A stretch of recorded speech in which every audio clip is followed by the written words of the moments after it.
देखिए, ये हम लोगों की 30 वर्ष पुरानी मांग रही है और ये हमारे पुरखों की जीत है, समाजवादियों की जीत है, लालू जी की जीत है। आपको ना इधर ना उधर, सीधे मुद्दे पर नजर। और क्या है आज की खबर? बड़ी खबर यह है कि सरकार ने फैसला कर लिया है कि सरकार अब जातिगत जनगणना कराने जा रही है। इससे पहले 1931 में हुई थी और आजाद भारत में पहली दफा यह जातिगत जनगणना होने जा रही है। कैसे होगी, क्या होगी, इसी चीज को समझेंगे। मेरे सहयोगी संतोष मेरे साथ मौजूद हैं, उनसे समझते हैं। यह जातिगत जनगणना का फैसला हो गया संतोष? पहले जब बिहार में हुई थी तो बहुत सियासत हो रही थी और ये कहा जा रहा था कि केंद्र उस समय नहीं चाहती थी कि जातिगत जनगणना हो, लेकिन तब महागठबंधन की सरकार थी। नीतीश जी उस पाले में थे, उस पाले का मतलब महागठबंधन में थे, लालू प्रसाद के साथ थे और उससे सामाजिक न्याय करार दिया गया था।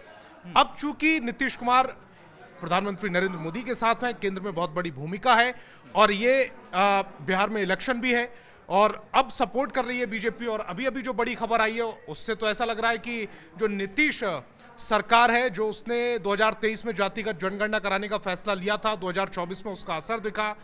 शायद उसी दबाव में 2025 में ये बड़ा ऐलान किया जा रहा है। मतलब मोदी जी को नीतीश बाबू ने बता दिया इसके फायदे कितने हैं, आने वाले वक्त में क्या लाभ होगा, क्या चीजें इसके निकले, नतीजे अच्छे आएंगे।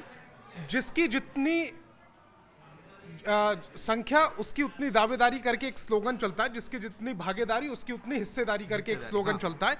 शायद वो अब समझ में आ रहा है, क्योंकि देखिए 1931 के बाद 4 स्टेट ने किया है, बिहार, आंध्र प्रदेश, तेलंगाना और कर्नाटक, जिसमें से बिहार और आंध्र प्रदेश ने डेटा जारी किया है और वो दोनों सहयोगी हैं। हाँ, और कर्नाटक और तेलंगाना ने डेटा जारी अभी तक नहीं किया है। हालांकि अब राहुल गांधी इस पर सवाल भी उठा चुके थे जो बिहार में हुई थी, लेकिन वो राजनीति का पार्ट है। चूंकि आप साथ में थे तो मलाई मलाई सब अच्छी लगती है और जब राजनीति में आपकी रास्ते अलग हो जाते हैं तो फिर आपको मलाई में भी बदबू आने लगती है। वो वाली कहानी हो गई। लेकिन अब प्रधानमंत्री नरेंद्र मोदी ऐसे टाइम पर इतना बड़ा स्टेप ले रहे हैं, जबकि अभी 1 साल पहले ही लोकसभा चुनाव हुए हैं।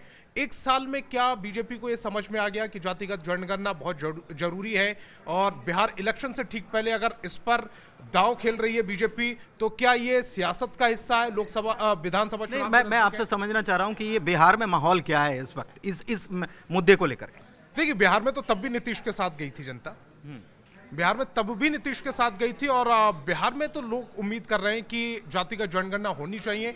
अब देखना ही होगा कि बिहार में विपक्ष इसको किस तरह से लेता है, क्योंकि उस समय वो सत्ता पक्ष में थे। लेकिन कांग्रेस तो कह रही है कि हम तो पहले से मांग कर रहे थे, तो ये वो क्रेडिट लेने की कोशिश करी और कह रही है कि थैंक यू।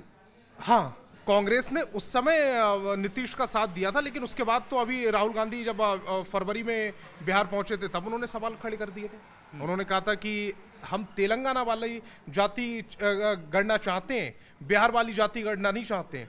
ये बात समझ में नहीं आई। कर्नाटक वाली जाति गणना चाहते हैं, बिहार तो मतलब अभी जो पैटर्न फॉलो होगा उसके ऊपर सवाल खड़े हो जाएंगे क्या? क्योंकि जातिगत जनगणना के साथ साथ जातियों की गणना भी होगी, ये सरकार कह रही है। जातियों की गणना करने के लिए ही जाति गणना हो रही है ना। उससे पहले तो 1931 में हुई थी, उसके आधार पर आरक्षण और तमाम चीजें हो रही थी। अब सवाल फिर आ जाएगा कि अब जिसकी जितनी दावेदारी उसकी इतनी हिस्सेदारी वाली कहानी आ जाएगी। क्या दावेदारियां बड़ी होंगी, किस जाति का कितना विकास हुआ है, उसके हिसाब से क्या आरक्षण में भी बदलाव होगा? सबसे बड़ा सवाल ये उठेगा कि अगर किसी जाति को 1931 में आर्थिक स्थिति के आधार पर ओबीसी, एससी या एसटी में रखा गया था, क्या अब उसका अगर उस जाति का विकास हो गया तो क्या उसको जनरल में डाला जाएगा? ये सवाल उठेगा। ओबीसी को लेकर भी बड़ी सियासत हो रही है और बहुत पहले से ओबीसी को लेकर तो राहुल गांधी ने भी बहुत सियासत की। बहुत सारे पत्ते जो हैं इसके बाद खुल जाने वाले हैं और सियासत भी बदल जाएगी, पूरे देश की सियासत बदलेगी ये डेटा जब आएगा, निश्चित रूप से। आप मान सकते हैं? पहले तो ये देखना होगा कि किस लाइन लेंथ पर ये जाति गणना होती है, किन नियमों के तहत जाति गणना होती है, क्या क्या इसको लेकर अभी प्रावधान रखे जाएंगे। सबसे पहले उस पर नजर होगी। अभी तो आज ऐलान हुआ है, अब बहुत सारी विस्तृत जानकारी आनी बाकी है जिस पर हमारी आपकी नजर होगी। उसको पढ़ेंगे, समझेंगे, उसके बाद उसमें लूज फॉल क्या होंगे और उसमें मजबूत पक्ष क्या होगा, इन तमाम चीजों पर फिर उसके बाद सियासत शुरू होगी। और पॉलिसीज भी जो है वो भी चेंज हो जाएगी। बहुत सारी चीजें मतलब किस वर्ग के लिए कैसी पॉलिसी सरकार को बनानी चाहिए, अभी तक जो चलता आ रहा था उसमें बहुत बड़ा बदलाव, जो भी डेटा आएगा उसके अनुरूप बहुत बड़ा बदलाव हो जाएगा। मुझे ऐसा लग रहा है कि आज से बिहार में सियासत इस पर बहुत जोरदार होने वाली है, क्योंकि देश भर में होगी, क्योंकि बिहार में विधानसभा चुनाव है और उसमें यही तो असर है। यही तो कहा जा रहा है कि विधानसभा, बिहार में विधानसभा के चुनाव है और इसीलिए ये इसको देखते हुए फैसला लिया गया। वो भी तब जब उम्मीद हो रही थी कि आज पहलगाम हमले के बाद एक पहली कैबिनेट बैठक हो रही है। हाँ। उसकी ब्रीफिंग में अगर ये ऐलान होता है तो चीजें आप ये समझ लीजिए कि ये एक बहुत अजीब सा और अलग टर्न हो गया है। ये पूरी देश की सियासत में ही टर्न हो गया, देश में चर्चा भी बदल गई है। क्रिकेट में एक शब्द होता है ना, गुगली। हाँ, सियासत में गुगली कैसे फेंकी जाती है आज प्रधानमंत्री नरेंद्र मोदी ने दिखा दिया। हम सोच रहे थे कि कैबिनेट की बैठक हो रही है, शायद पहलगाम आतंकी हमले को लेकर हो रही है, क्या एक्शन होने वाला है पाकिस्तान पर। पूरा देश इस समय ये चाह रहा है कि पाकिस्तान पर कोई सैनिक कार्रवाई होनी चाहिए, सैन्य कार्रवाई होनी चाहिए। हालांकि कार्रवाई लगातार चल रही है, लेकिन वो आत्मसंतुष्टि नहीं दे रही है जनता को आत्मसंतुष्टि कब मिलेगी? जब पाकिस्तान पर अटैक होगा। जनता के मन की बात मैं इस समय बता रहा हूं, लेकिन जनता का मन बदल जाएगा अब इस घोषणा के बाद। जनता के मन में चर्चाएं जो हैं, मुद्दा बदल जाएगा इसको लेकर। मामला भी अभी उठा है, सबसे पहले हम इस पर लाइव कर रहे हैं, अभी आप टीवी चैनल पर भी लाइव कर रहे थे। उसके बाद थोड़ा सा इंतजार करें, अभी तो देखना होगा कि सरकार किस पॉलिसी की, हाँ, प्रतिक्रियाएं आनी शुरू होंगी, सियासत कितनी जोरदार हो रही है, किस तरह से विपक्ष इसको ले रहा है।